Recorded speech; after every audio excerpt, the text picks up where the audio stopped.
Hola, muy buenas tardes a todas, todos y todos los que nos ven esta tarde en el último día de actividades de la jornada de investigación. Y bueno, pues para esta actividad me complace mucho presentarles a Semilla, el Seminario Permanente de Estudios de Género en Arte y Diseño. Y bueno, me gustó mucho el nombre de la sesión, que son Los Primeros Brotes. Y bueno, pues les dejo con Semilla y aquí estamos también. Bueno, les invitamos que si tienen algún comentario, pregunta, lo pueden dejar en el chat y lo estaremos leyendo. Muchas gracias, División de Investigación, por el espacio. Muchas gracias a la doctora Adriana Raggi, a Guadalupe. Muchas gracias, Tonali, también por tan bonita presentación. Si me permites, voy a presentar pantalla muy rápidamente para no quitar mucho tiempo de esto. Siempre se me olvida cómo hacerlo como grande, pero bueno, ahí muy rápido para no quitar tiempo. Como bien ya lo nombró Tonali, es el Seminario Permanente de Estudios de Género en Arte y Diseño Semilla de la FAD. Ahí estamos pues trabajando, elaborando, compartiendo, preparando la tierra, pues justo pensando qué vamos a sembrar, y lo hemos estado haciendo desde el 25, bueno, a partir desde la conmemoración del 25N. Y pues bueno, este seminario tiene el propósito de contribuir en la construcción de una perspectiva inclusiva que nos permita conformar espacios en el que todas las personas podamos participar juntas y sin excepción. Y claro que busca consolidar una comunidad de aprendizajes y enseñanza para acompañarnos en el desarrollo, en el resguardo y la difusión de iniciativas que pretendan incorporar la perspectiva de género tanto en la vida universitaria como en los ámbitos creativos. Las líneas de acción, ahorita vamos a ver cuál ha sido el resultado de estas líneas de acción en los encuentros. Cabe señalar una cosa, ¿no? Que ha sido de manera muy paralela y un poco intermitente, no los encuentros, pero sí a lo mejor un poco los acompañamientos de proyectos. Hago de una vez la aclaración, pero creo que ahí está y hoy vamos a ver como grandes resultados. Compartir, bueno, y en los encuentros, pues claro, nos interesa esta suma de voces, esta suma de intereses, de saberes, de herramientas, ¿no?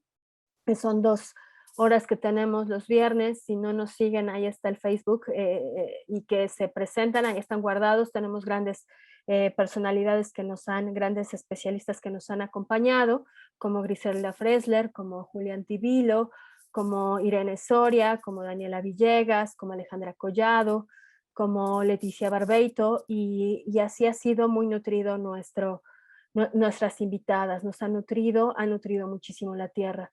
Y pues bueno, comentábamos este acompañamiento de proyectos, ¿no? De carácter teórico práctico, porque pues claro, nos interesa trabajar en comunidad de manera colaborativa y contextual. En las prácticas artísticas y diseñísticas, ¿no? Desde el cuidado de la vida. Y pues bueno, esto también pretende que de manera posterior se haga un archivo vivo. Eh, y luego, pues, nada más, no voy a leer la convocatoria, ¿no? Las personas que están acá acudieron a una convocatoria que se lanzó y que, pues, bueno, pues aquí están, han estado acompañando el proceso, han estado de manera constante. También es cosa de agradecer, estos tiempos no son sencillos. Entonces, pues bueno, creo que ha sido como también muy rico porque tenemos pues de varias partes también del mundo. Entonces, claro que esto tiene sus desventajas, pero también tiene sus grandes ventajas estar en línea.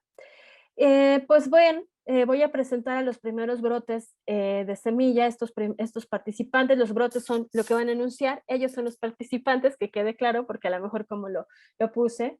Entonces tenemos a Juan Antonio Ampudia Medina, a Alan Fernando Alarcón Mendoza, a Christopher Sebastián Moreno Marín, a Jessica Beatriz Ramírez Rivera y a Mónica Ornelas. Y pues bueno, la coordinadora logística, que tengo mucho que agradecerla, es Agrario Cruz López, y yo coordino y curo los encuentros, las invitadas, la curaduría académica es por mi parte, y pues también nos pueden encontrar en las redes sociales, tanto en Instagram como en Facebook, y ahorita les ponemos el correo, que es semilla, que se ve muy mal esto, pero bueno, ahora veo, seminario.género@fat.com.mx, y pues dejo de compartir pantalla para darle la voz a nuestros compañeros. Muchas gracias. Adelante, Cristo, y adelante, Alan. Muchas gracias. Gracias. Ya debe de estar, se compartió. Ya está compartido. Ya vamos a empezar. Hola, buenas tardes. Mi compañero Cristo y yo, Alarcón, les presentamos el proyecto de Genere y Diseñe. El diseño es la disciplina que crea instrumentos para y con nuestra sociedad. Y estos sirven como ejes de operación, representación y de función, contribuyen a la reproducción de roles normativos de género a través de representar identidades fijas en materiales visuales, además de proporcionar artefactos que limitan a las personas a emprender ciertas performatividades y prácticas en su día a día. Lo que buscamos en este proyecto es entender y sintetizar lo mejor posible este proceso sin caer en reduccionismos y así poder transmitirlo y socializarlo. Ante todas estas premisas de diseño, como conclusión tenemos a este muy sintético mapa mental, en donde podemos ver que el género, tomando como un aspecto social, produce el diseño y que también por su parte el género predefine el diseño.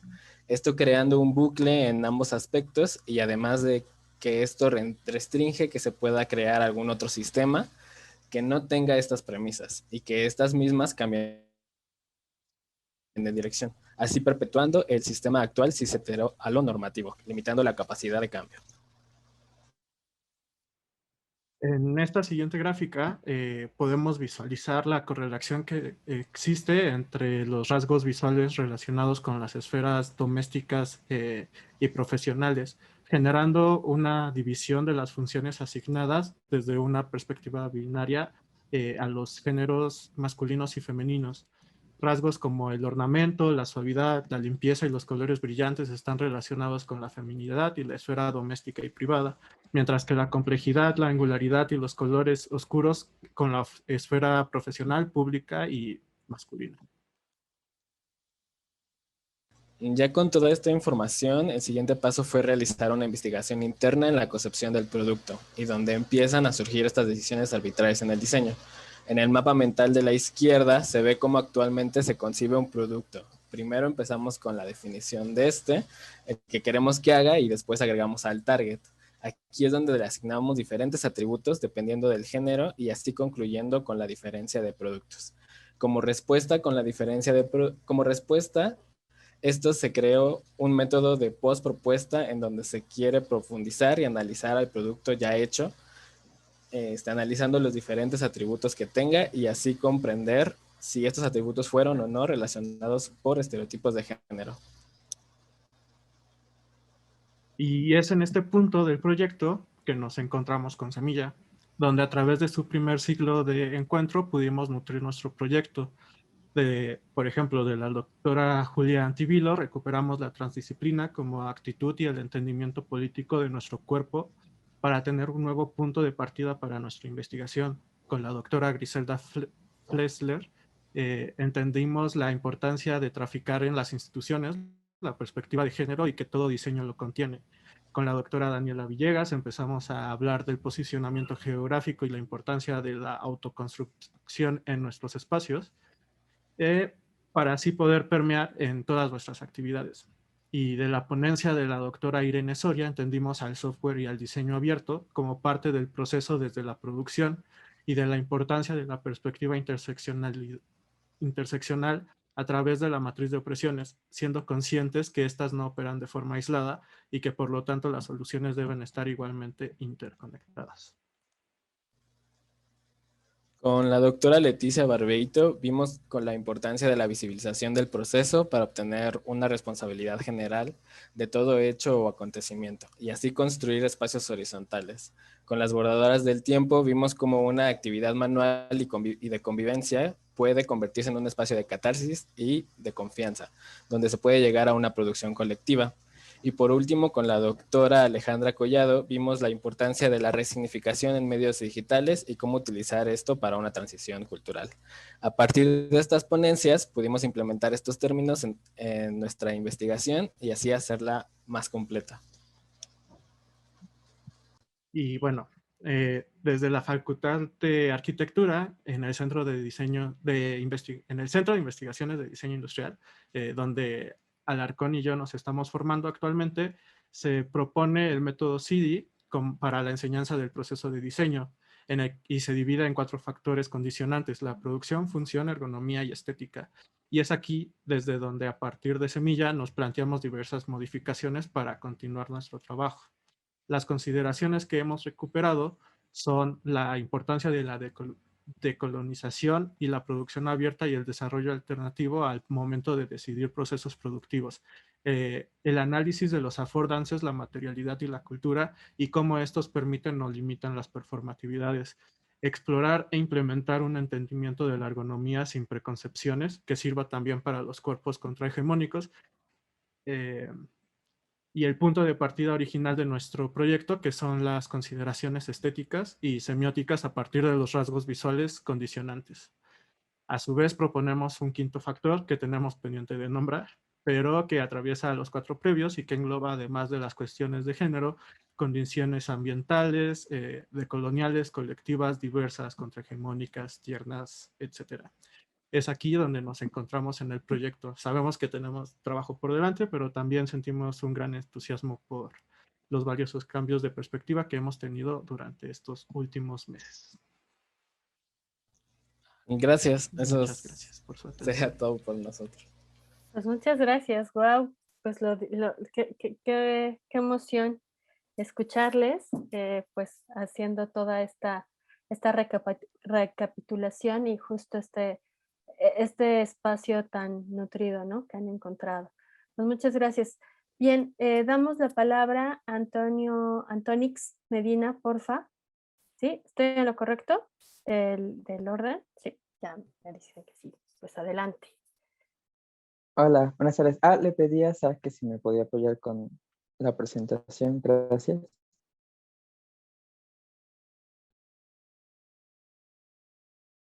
Ok. Yo les voy a presentar primero parte del proceso y luego cómo se fue transformando en un proyecto. Y pues también les voy a contar como lo que me ayudó, ¿no? El entrar al seminario. Este proyecto lo titulé Como soy yo, así es la casa.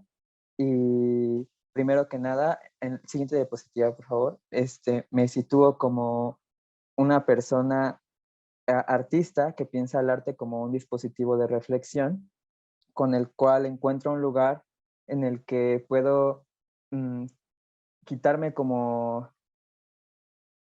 aquellas cosas que me recriminaban al pensar a la familia o intentar hacer crítica a la familia antes de ubicarme como artista, ¿no? Y también para empezar a tejer como la importancia de la práctica artística en las cuestiones de género. Siguiente diapositiva, por favor.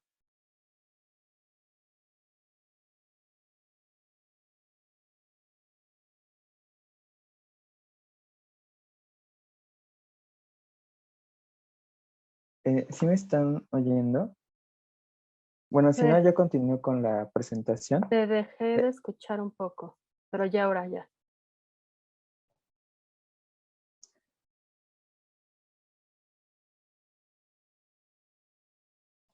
Que si le pueden cambiar a la tercera diapositiva, por favor. A la que sigue.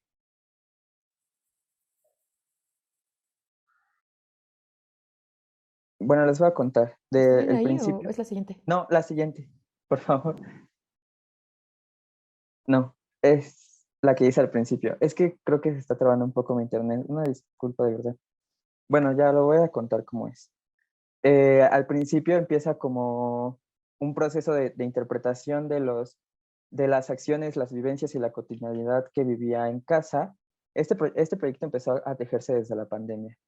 Anteriormente mi práctica artística ya venía siendo entre la identidad, el género y la sexualidad, pero en el momento en el que regreso como a la casa me doy cuenta de que muchas de estas malestares que me atravesaban y que me hicieron trabajar justo eso en mi práctica artística, pues venían propiamente de la familia. Y me llamaba mucho la atención que la experiencia era como un proceso de reeducación en el que tanto mis hermanos como mis tíos, mi abuelo, mi abuelita, mi mamá y mis tías me intentaban como de alguna forma construir de nuevo el cómo tenía que ser hombre, ¿no? O cómo tenía que experimentar mi masculinidad.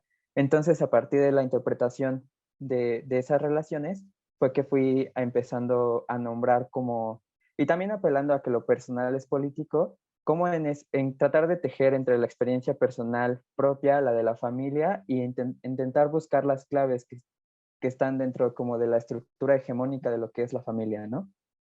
Y por eso lo nombro aquí, como el comenzar a nombrar para resignificar. Ese es un momento en el que me doy cuenta de cómo el archivo familiar juega un papel importante dentro de lo que estaba pensando, ¿no? De estas experiencias. Y también porque pensaba en que quienes lo construyen, pues eran casi siempre las mujeres, ¿no? Desde un sentido de cuidado.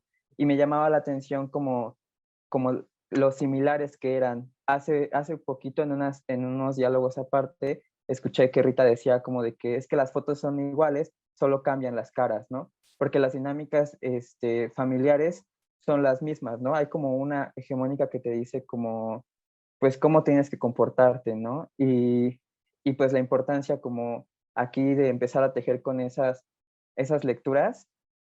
Por ejemplo, en este caso era como la boda de mi primo y lo que me llamaba la atención ahí era como el matrimonio significaba como la concreción de un hombre, ¿no? Que a partir de eso pues ya podía validarse como un hombre porque ya estaba casado, ya tenía familia, ya tenía, incluso venía ya su hijo y ya tenía su casa, ¿no?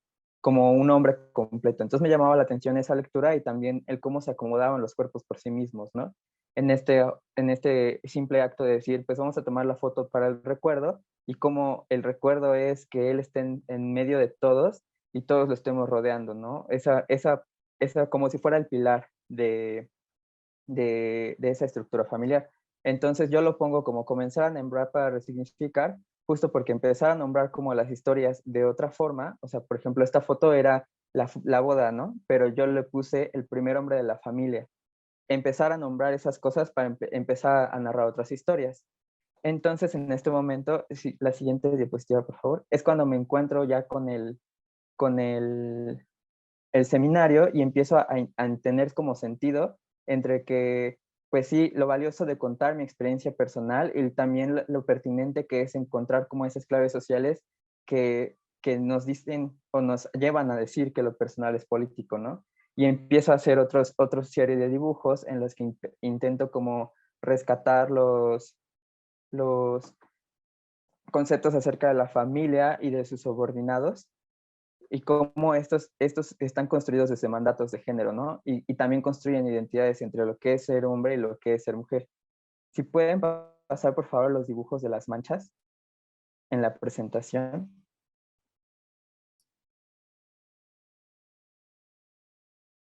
Creo que Sagrario entró y salió. Ahorita seguramente.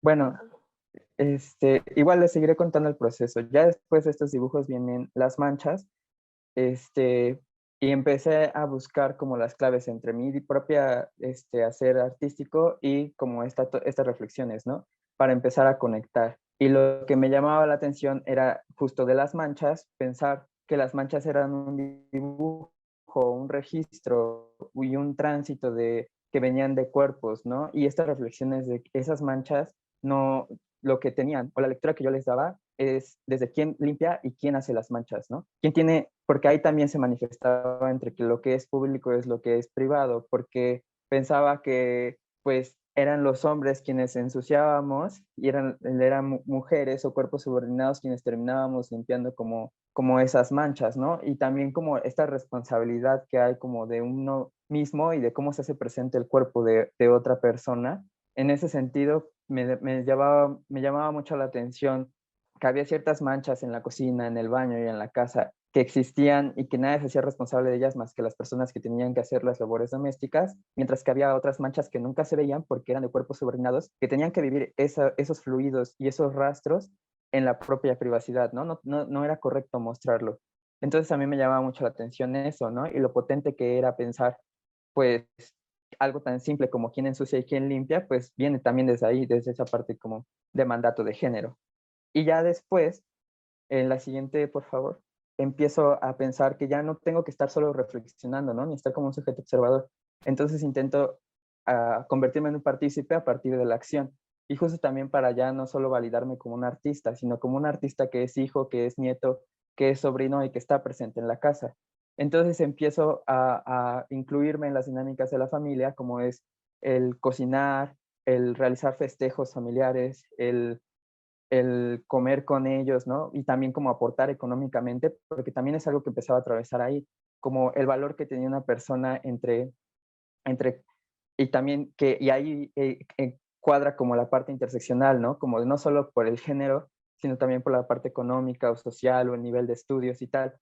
Entonces empiezo a hacer como una serie de comidas en las que reflexiono, no, ya no solo yo, sino junto a toda mi familia, pues qué es lo que cómo estas dinámicas que parecen tan simples como quién se sienta primero, quién es la que cocina, quién es el que limpia, quién se hace responsable de los platos y quién es quien escoge la comida, pues también viene de esa jerarquía de poder, ¿no? De ese poder económico del que está dando el dinero es el que decide en la casa, ¿no? Y el que tiene la voz como masculina es quien decide en la casa. Entonces empiezo a realizar estas acciones y aquí es cuando ya se convierte en un proyecto, porque entonces busco reinterpretar y darle una nueva lectura al archivo familiar y ya seguiría la última diapositiva para empezar a generar objetos recuerdo, a partir de los cuales empiecen a narrarse esas otras historias, esas historias que vienen de la violencia, que vienen de las relaciones de poder y que vienen de, pues sí, de la experiencia desde las personas subordinadas, ¿no? Dentro de la familia, para empezar a hacer visibles esas otras lecturas y pues empiezo a trabajar con las fechas, los festejos familiares, ¿no? Los cumpleaños y empiezo a crear toda una metodología a partir de eso de trabajo para darle sentido como a las piezas artísticas, que sean parte de mi práctica artística, pero que también me hagan como un sujeto válido dentro de mi propia casa. Y al final esto se construye, la intención es que todos estos recuerdos así terminen en una vitrina, pensando en esta lectura de que pues las familias mexicanas todas tienen como vitrinas, y, bueno, la mayoría, y tienen como sus recuerdos, ¿no? En la vitrina y cómo estos recuerdos significan cosas, los 15 años, las bodas, los bautizos, los viajes, y encontrar en esas historias las lecturas que hay detrás, ¿no? Y por ejemplo, pongo este ejemplo de la fiesta de cumpleaños de mi abuelita, en el sentido de, pues, ¿quién decide que se va a festejar y qué sentido tiene festejarle a alguien que finalmente lo sigue oprimiendo, ¿no? O sea, como encontrar esas otras lecturas. Y también en el proceso encontré otros procesos creativos y reflexivos que también hacían sentido de la casa, como lo eran las labores domésticas, el tiempo que se pone y el cuerpo se hace presente en las labores domésticas, ¿no? Yo lo pensaba mucho en el trapear y eso también fue parte del proceso, empezar a pensar que el trapear era hacerse presente dentro de la casa, ¿no? Y era como ganar como validez dentro de la casa. Y al final de cuentas ese es el proyecto, como reflexionar a partir de esas dinámicas cotidianas que parecen tan simples, pero encontrar esas otras lecturas que atraen la violencia desde la que vienen, que atraen como los mandatos de género desde la que vienen y que atraen, pues sí, el sistema patriarcal desde las que vienen. Y pues eso sería todo. Muchas gracias, Antonix Medina. Gracias por mostrarnos y tu trabajo, ponerlo en la mesa de reflexión, al igual que todos pues los elementos que vas tejiendo y que vas identificando. Bien, ahora le toca el turno a Jessica Beatriz Ramírez Rivera. Porfa, Jessica, gracias. Hola, buenas tardes a todas, todes y todos. Agradezco a la División de Investigación de la FAD, al Seminario Permanente de Estudios de Género en Artes y Diseño, y bueno, al posgrado de la FAD, porque pues gracias a todas estas instancias estoy aquí con ustedes. Les voy a hablar rápidamente de mi proyecto de investigación doctoral. Y quisiera iniciar comentando esto, que todas las investigaciones me parece que son mutables, transformables, perfectibles, de hecho creo que son de género fluido, ¿no? O sea, se van transformando y van mutando. La mía se ha transformado muchísimo y una de estas metamorfosis es gracias a que Semilla plantó algo en mí. Y yo inicié mi proyecto de investigación al entrar al doctorado en este lado, con esta inquietud de un nicho poco explorado tanto por la museografía como por los estudios de género y los feminismos, de cómo concebir o cómo reflexionar la museografía desde estos puntos. Sin embargo, no me quería quedar como solamente en el sentido crítico, sino también buscar un sentido práctico, algo de construcción. Entonces, mi primera resolución fue hacer un modelo metodológico evaluativo. Y en este sentido, ya en la reflexión, en el diseño de la investigación, mi tutora principal, que es especialista en metodologías diseñística, me apuntó algo muy interesante y que creo que tiene razón, es que las metodologías en un inicio no deben de ser influenciadas, no deben de apuntar a ciertas corrientes o no deben de permitir mucha flexibilidad porque pueden ser utilizadas en diversos ámbitos y de diversos alcances, ¿no? Es como la idea de las metodologías. Entonces nos empezamos a situar del otro lado, ¿no? La evaluación, los estudios en museos y la museografía, cómo generar un modelo metodológico para la evaluación museográfica. Sin embargo, bueno, mi interés, esta semilla que les comento que el seminario aportó, y sobre todo tal vez también con esta idea de cómo vamos a concebir a los museos después de todas estas problemáticas sociales que ya nos intersectan mundialmente, ¿no? La pertinencia de los museos en las problemáticas sociales.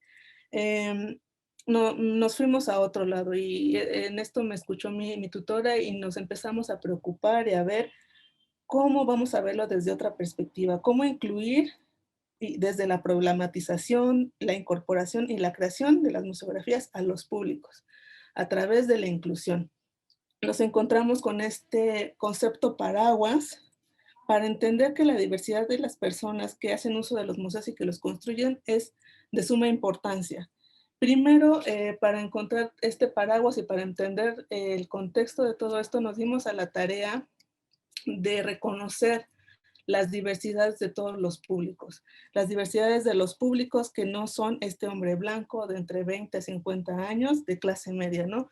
De los públicos que tienen ciertas necesidades que no tienen tiempo para, como ellos, para pasar todo el día en el museo o que necesitan a lo mejor algún espacio especial para ciertas necesidades. Y al reconocer estas diversidades, lo que ahorita me encuentro más que nada en la investigación es esto. ¿Cómo opera o cómo es la exclusión dentro de los museos? ¿Desde dónde? ¿Con quién? ¿Por quién? ¿Cómo? En donde desde un inicio se nota que la condición de género y las disidencias sexuales son las que permanecen en la exclusión y la discriminación. En un sentido desde que el personal no sabe atender, pero yo creo que también tiene que ver con que las autoridades o los mandos altos no tienen esta preocupación por la capacitación y una serie de mecanismos hegemónicos que operan desde los museos. Por otro lado, pues también veo cómo se construye la inclusión dentro de los museos y si es que las dinámicas y acciones que se generan dentro de los museos por la inclusión realmente funcionan o contribuyen a esto, ¿no? Y aquí me he dado cuenta de que la inclusión trabajada desde las personas con discapacidad ya tiene mucho terreno ganado. De hecho, tienen muchas actividades y cuestiones museográficas que ya están integradas al museo. Y que hay otra parte de la inclusión que se acciona desde las conmemoraciones, es decir, cuando es el 8 de marzo, cuando tenemos este mes de la diversidad, pero que todavía no se integran, todavía no es parte general de los museos. Y bueno, yo creo que es muy importante reconocer esta diversidad de personas desde el trabajo del diseño museográfico, que falta muchísimo, ¿no? Buscar cómo hacerlo desde tal vez el diseño universal, desde el diseño social, porque nos debemos a esta diversidad de los públicos, porque de hecho ellos ya han tomado el espacio, han hecho escuchar sus voces, exigiendo sus derechos culturales y sobre todo creo que esta organización que ellos ya reflejan, que estos públicos reflejan, nos hace ver que los museos también podemos hacerlo, ¿no? Y que podemos facilitar estos puentes de diálogo.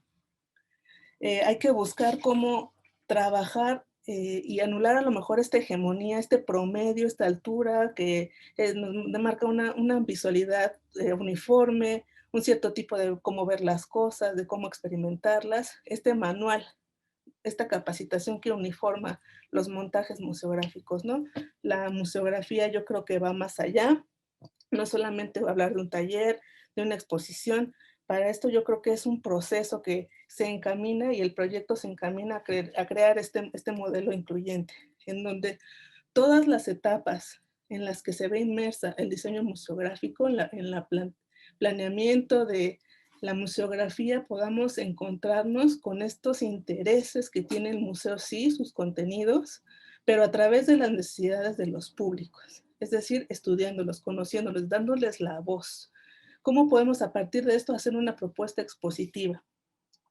Y es el gran reto que tengo por delante en mi investigación, insertar en todas las etapas de desarrollo museográfico los estudios de público, sobre todo en el reconocimiento de las diversidades y la inclusión. Y bueno, pues sería por mí todo. Dentro de mi incursión en el posgrado, me di la tarea de hacer este espacio en donde pongo también muchas cosas sobre género en museos, algunos de gatitos, y si ustedes gustan, podemos continuar la conversación desde aquí también, y si gustan visitarla, pues muchas gracias por escucharme y la retroalimentación. Muchas gracias, Jessica. Wow, qué capacidad de síntesis, ¿eh? Para tan poquito tiempo irnos con todo para justo llegar a mostrarnos tus reflexiones y tu proyecto. Muchas gracias. Bueno, damos la voz a Mónica Ornelas, por favor. Muchas gracias. Adelante. Sí, gracias. Buenas tardes. Voy a compartir pantalla.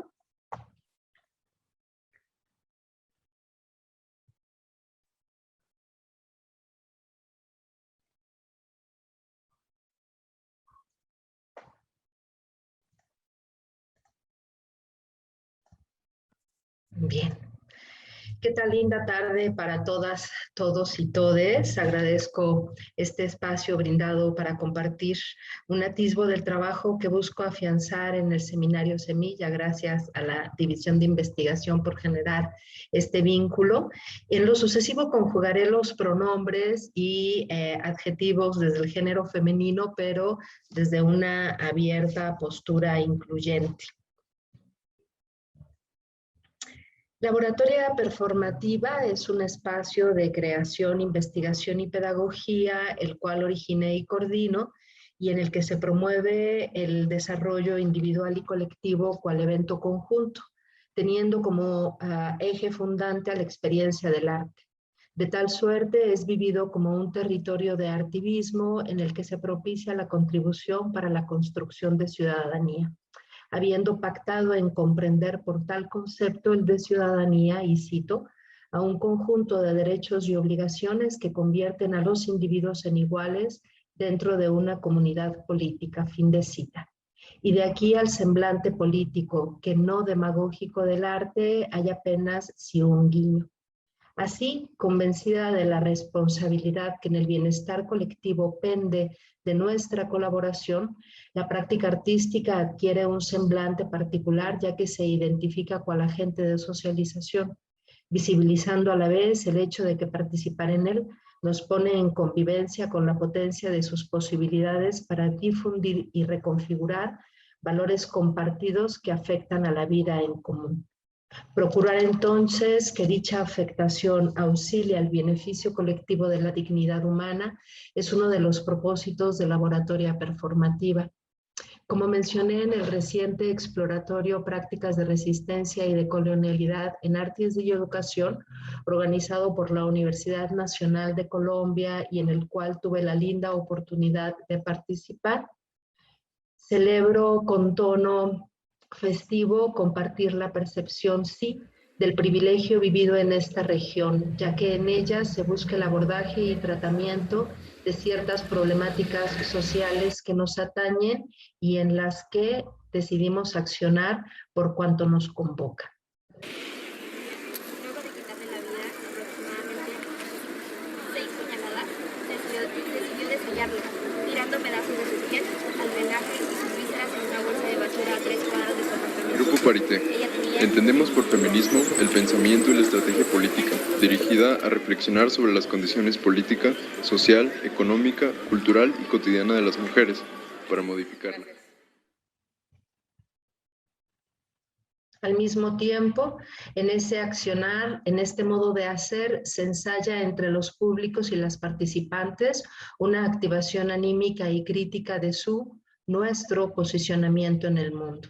En medio de las diversas violencias que configuran al sistema androcéntrico que nos contextualiza, mantener la cautela lo mismo ante las violencias epistémicas que ante el maniobrar de nuestros privilegios más generales se ha vuelto una tarea constante. Marisela Escobedo, activista contra feminicidios, Chihuahua, Chihuahua. Marisela fue asesinada a balazos mientras protestaba frente al edificio de gobierno del estado de Chihuahua, el 16 de diciembre del 2010. Ella estaba exigiendo justicia por el asesinato de su hija Rubí Fraire, después de que el asesino fue absuelto y luego condenado, pero le permitieron escapar. Aunque Marisela había recibido numerosas amenazas de muerte, el gobierno no le proporcionó medidas de protección y no hubo ningún esfuerzo. Se ha dicho, hacer teoría sin acción es soñar despiertos, pero la acción sin teoría amenaza con producir pesadillas.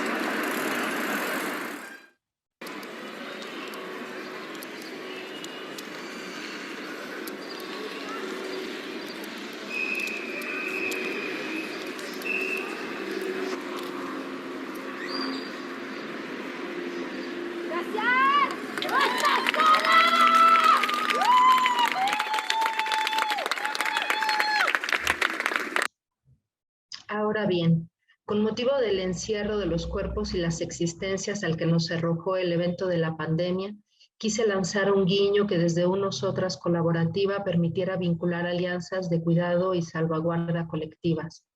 Bajo el anhelo de encuentro afectivo, lancé una convocatoria a jóvenes que, habiendo sido mis compañeras estudiantes de diversos ciclos universitarios previos, me atraían por su personalidad responsablemente entusiasta para hacernos andar el reto al que la vereda obligaba. Hilvané para ello este boceto que fungiera de invitación para sumarse a la aventura experiencial.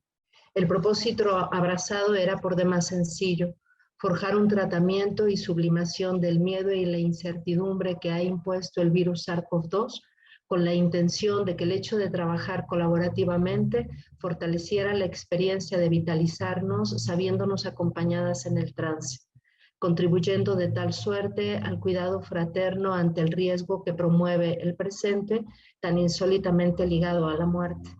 Corazonar desde la incertidumbre fue el título que dio nombre al programa. Resistiendo toda prisa por producir con miras a legitimar el trabajo, el esfuerzo esperanzador comprendía más bien el hecho de estimular una andanza de corte feminista, por cuanto el feminismo, como dice Rita Segato, es una política de la amistad. Atravesando cambios en las participantes, conseguimos permanecer a través de las sesiones virtuales semanales comprendidas de julio a diciembre de 2020, integrando un primer equipo, Shali Salamán, Isaí Moreno y yo de México, Valeria Martínez de España, Nicolás Fernández de Colombia y Randolph Sosa de Puerto Rico. Y fue Melodías de Onírico Trayecto, proyecto de arte sonoro, el primer fruto engendrado bajo este eje. En medio de dicho paisaje, cabe señalar que el propósito de integrarme al seminario Semilla es robustecer la raíz abrazada en Corazonar a través de los discursos feministas y su política de los cuidados y el acompañamiento, con miras a enriquecer las dimensiones estéticas de semblante artístico que logremos, intentando compartir ese anhelo de contagio. Actualmente estamos en la conformación de 2 proyectos intitulados aún con 2 equipos. El primero, que ha representado algunas dificultades técnicas y de acompasamiento entre las integrantes, es una videoperformance que aborda el trastorno delirante de la protección ante el virus y cómo deseamos en sostener frente a la naturaleza, con un afán absurdo, el estatus de superioridad humana, suponiéndola el enemigo. El segundo, que ha tenido una bella continuidad con las mismas integrantes de Melodías de Onírico Trayecto, ha sido un juego de derivas, de rumbo incierto aún, que apuntala hacia una salida audiovisual. Gracias. Gracias, Mónica. Qué potentes proyectos. Qué interesante. Ya nos contarás más adelante de qué van. Y pues bueno, vamos a los comentarios del público que tenemos tiempo. Y creo que de Jorge Eduardo González era cuando estaba Cristo y Alan. Y dice, qué interesante, si esto es en los productos, los servicios que se ofrecen desde las sociedades civiles, por ejemplo, también tendría que considerar estos ejes de género. Sí, creo que, bueno, ahorita por nuestra estancia en la carrera que es diseño industrial, lo estamos apoyando mucho a nuestra profesión, ¿no? Pero sí, o sea, creo que sí podría permear en otros espacios y estaríamos felices de que se hiciera. Gracias. Gracias, Alan. Marcy de H, pues te manda muchos saludos, Toñite. No voy a decir, te da también y Valerie dice, Zulaika, que estabas tú hablando, Antonix, qué interesante, y te pregunta, ¿cómo fueron las conversaciones con tu familia para hablarles del proyecto y las acciones siendo ellos partícipes? Pues en todo momento busqué que fueran orgánicas y, o sea, no sé si agradecer eso, pero se dio a partir de la idea como de que, pues, como soy hombre y estoy en la casa, ya voy a terminar la carrera, entonces yo tengo que empezar a aportar económicamente, ¿no? En el hogar. Entonces, pues, a partir de ahí, pues, me apropié como de eso realmente como que me incomodaba para, pues, hacer como desde lo artístico, ¿no? Entonces, solo fue como llegar y decirle a mi familia como de, bueno, ya voy a empezar a aportar tanto y pues me gustaría empezar a aportar haciendo esto, dando esto para que hagamos esta comida y la única condición que, o sea, ahí sí les tuve que decir como de, voy a poner esta tela o sea, donde comimos encima de una tela, pero les dije que era como un mantel y que era un mantel que yo me quería quedar como un recuerdo de la primera vez que yo puse una comida en la casa. Pero pues, o sea, yo se los conté así, pero tenía la otra narrativa, ¿no? O sea, lo que no les quería contar como tal cual, como, pues los voy a estar criticando. Bueno, voy a estar criticando a la familia porque justo no quería ni atacarles, ni que eso condicionara como su actuar, ¿no? Simplemente quería que nos reuniéramos y que comiéramos todos juntos, como lo que pasó. Entonces, pues fue más o menos así. Muchas gracias. Marcy DH nos dice, jaja, si las alecenas guardan un buen de cositas, parecen mini museos, dice. Jorge Eduardo González, Ceciliano, te dice, qué interesante, Jess.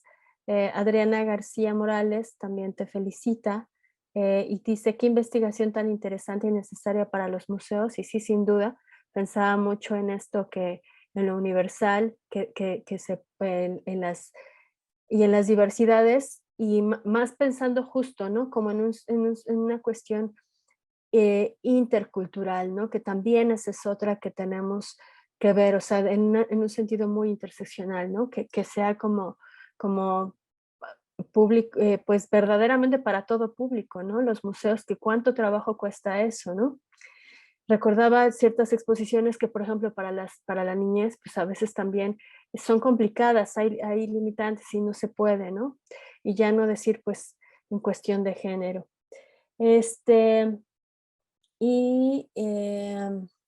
Bueno, creo que son las preguntas.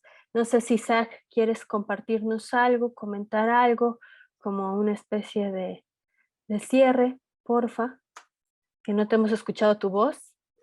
Sí, pues yo solo como agradecerles a todos por acuerpar el espacio y por acompañarnos en estos primeros encuentros, en estas primeras dinámicas y acciones que estamos tratando de coordinar y generar desde Semilla.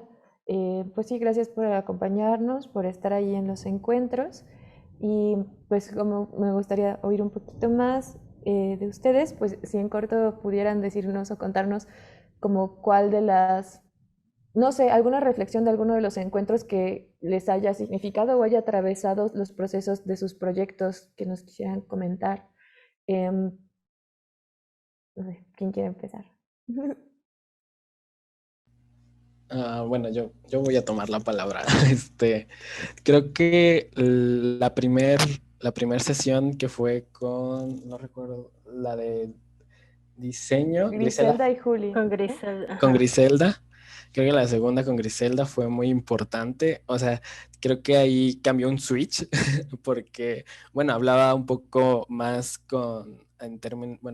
en diseño, pues ella es de diseño y se alineaba con lo nuestro.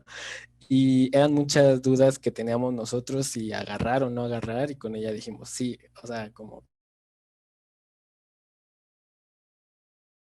Uy, se quedó pegado.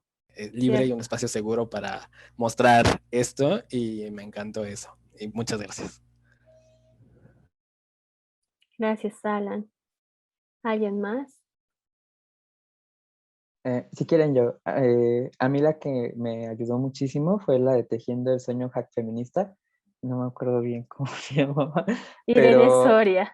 Ella. Es que justo siento que me dio muchas claves y muchas frases que me hicieron maquinar muchas ideas, ¿no? Sobre todo de, pues si algo me está llamando la atención es porque estoy inmerso dentro de eso, y otra que le rescaté fue que cada persona es experta de su propia vida. Y a partir como de esa idea de hackear como el sistema, pues eso fue lo que a mí me encontró la clave en cómo empezar a accionar dentro de mi familia, ¿no?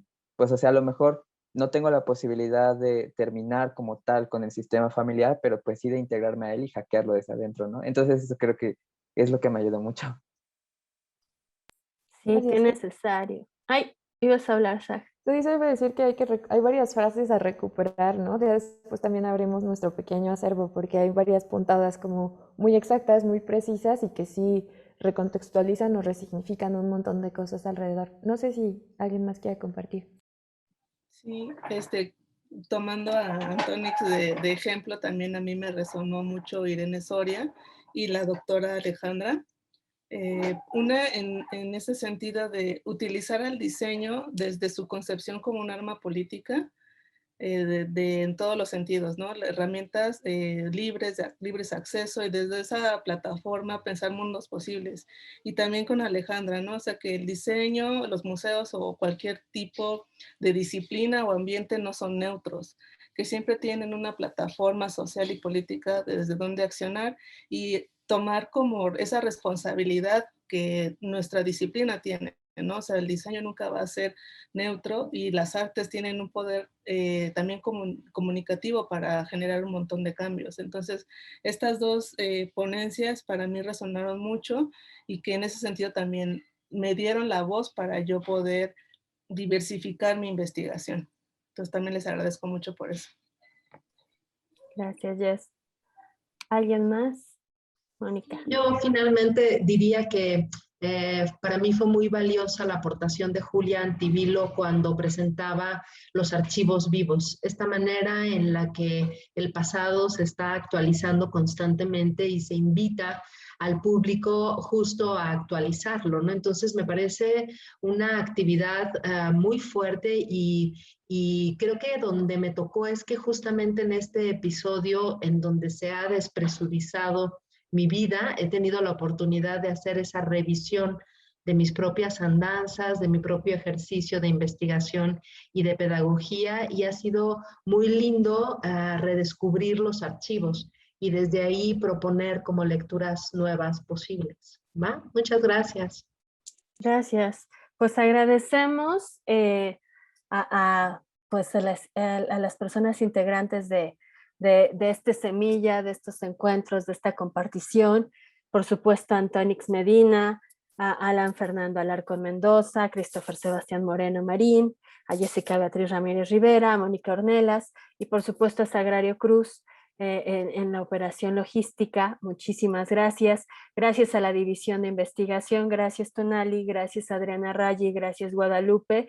Y próximamente saldrá de nuevo la convocatoria para quien quiera integrarse para este segundo ciclo de encuentros, pues vengan y pues estén pendientes de las redes sociales, que ahí estaremos. Muchas gracias, que tengan muy buena tarde.